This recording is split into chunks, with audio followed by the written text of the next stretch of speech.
I have a theory that Riot is gonna come out with a new gun next year, or not like gun, but like gun skin, then Mhm. different than the classic.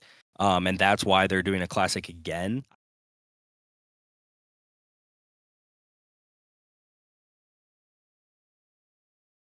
Hey guys, this is Pedro back with another interview covering VCT Americas KICKOFF 2025 during the media day, of course.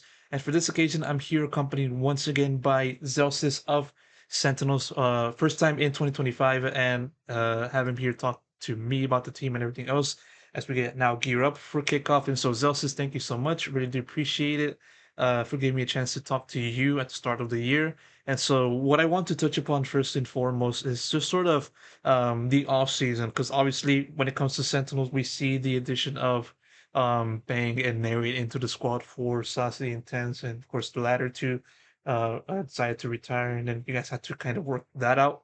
And so for you, how's that kind of process been? Just having to slot these two players into the Sentinels, I would say, system or so. So how has that process been?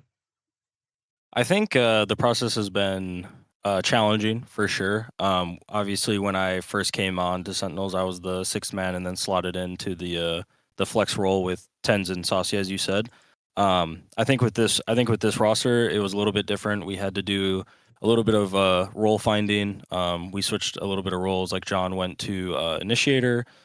Narrate is obviously on the Senti, and then we had to get Bang for smokes.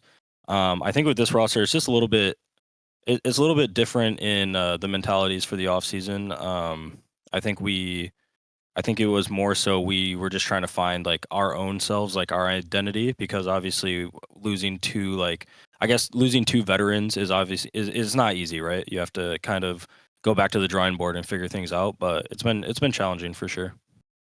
Yeah, you mentioned a good point right there within team regarding like the role swaps, and I remember that kind of brought up a plenty of questions as to like whether or not this would be the kind of switch you guys would be bringing into 2025. You know, as you said, Bang staying on smokes, John Cutie moving over to initiator, then Narrate going over to Sentinel. Then I guess it basically confirms it. You guys are gonna go with that role switch.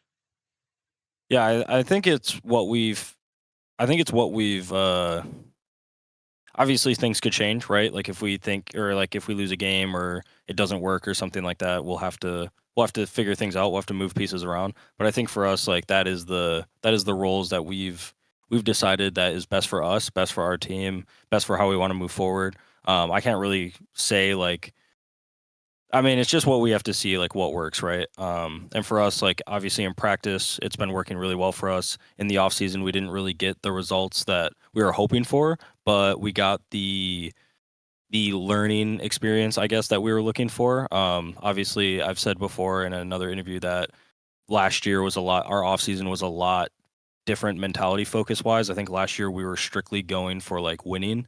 And that's easy to do when you have we basically had five veterans. Like I wouldn't consider, Zekin's really young and John came up from challengers or whatnot. But I would say both of them have been around the scene for a very long time and they've played the game at a high level for a very long time. So I wouldn't say that any of the players really had any like none of us were new, we were just five players who knew how to play the game and we just meshed well together. So our main focus was just like winning, winning, winning, winning. Whereas this year, our main focus for the offseason was figuring out our system, our identity, getting everyone like comfortable and situated, building confidence within each other and within the team, and just kind of like working towards that.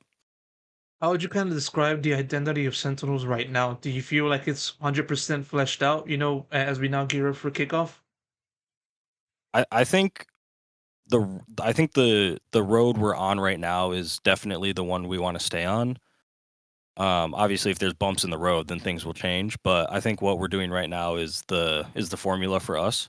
Only time will tell. Obviously, we need to pump out some wins. We need to get some match confidence in us because I think for this roster, like we'll always be good in scrims.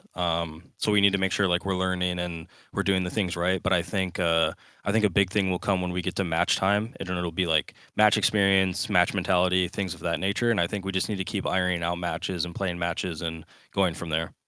Hmm. Yeah, because like, of course, it's very interesting looking at this Sentinel squad, comparing that to what it was at the start at this same point in time last year. with you said with the winning mentality you guys had heading into 2024, that kind of helped you guys push forward, win kickoff, move over to Masters, win Masters, and then go from there.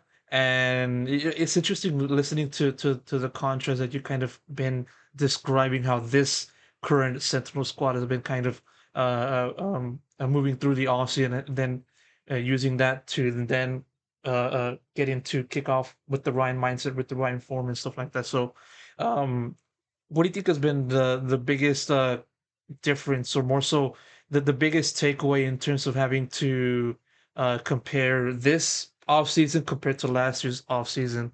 And on top of that, where do you like? How do you look at the potential of Sentinels kind of repeating what you guys did last year in winning kickoff? I think the difference between last season or last off season and this off season is the kind of just the same thing I said before, or like you said as well. It's like the mentality shift focus. I think for us last season, last off season, it was like I said, just slamming wins, like trying to get wins as early as possible, trying to win every off season tournament, build that chemistry, trying to win as like the early masters, and then just like coming up with this like three-peat dynasty in our heads, like type thing. That was like our mentality. And then this year, it's kind of more like we are kind of staying like optimistic in our rebuild in a sense because it's like a rebuild, right? Like John switched his role. We have two new players on the roles, you know, like that. We have different. There's just different players, different fixes, everything like that.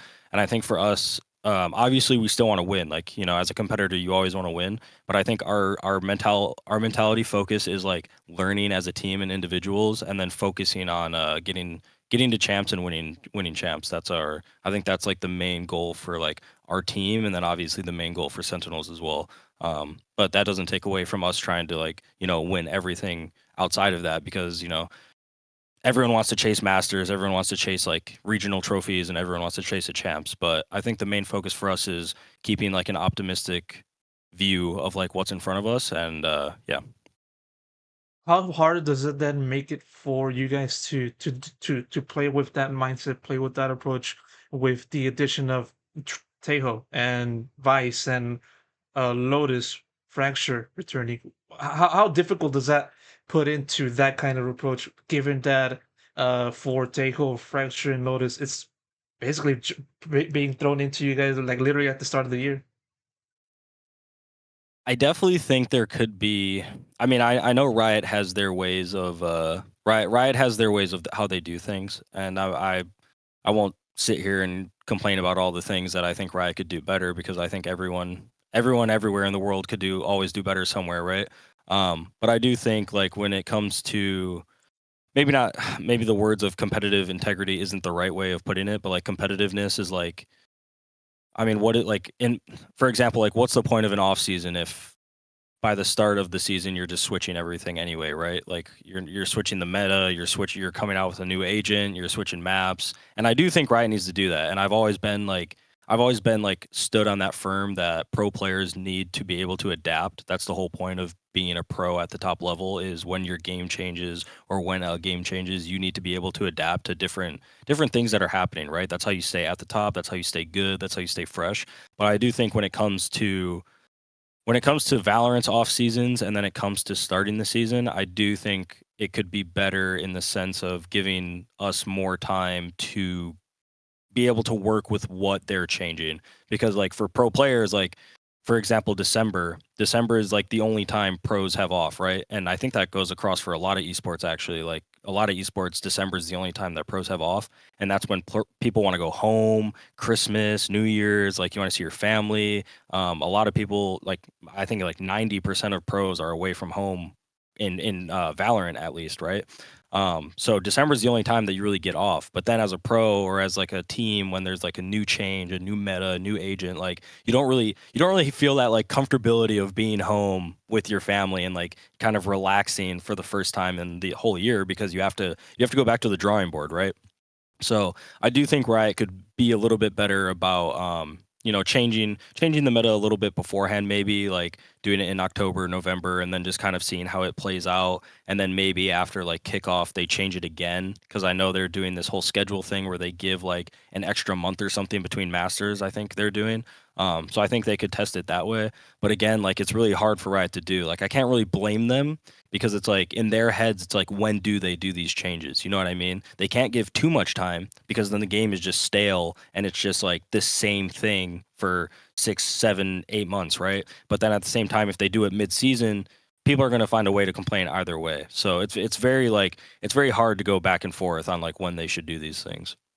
Yeah, it's just a matter like just finding the right timing to do these kinds of changes and stuff like that, and and having to take into consideration like, the teams and the players that are gearing up for the ensuing season. So you definitely want to look at for the future. So want to ask you real quick, since we're very low on time, we're sort of I already mentioned to you before the start of the recording, but more so like the bundle. I mean, like we saw the release of the 2025 edition. I want to ask you just sort of what are your thoughts on the bundle? Because like this time we don't have any different or more so different player cards for each team, and basically in a lot of ways kind of similar to what it was last year. So, do you like it? Do you not like it? Do you love it?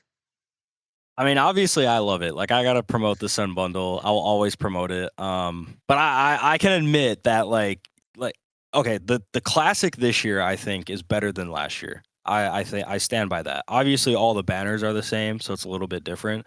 I have a theory that Riot is gonna come out with a new gun next year, or not like gun, but like gun skin. Then Mhm. different than the classic. And that's why they're doing a classic again. I could be completely wrong. I'm just spitballing.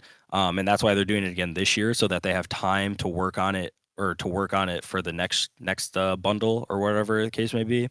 And then my other conspiracy or my other theory is that the banners are all the same because I feel like some orgs complained about the sales or some people complained about the sales or whatnot, so they just made everything the same so that people couldn't get like they couldn't get like that extra boost, you know?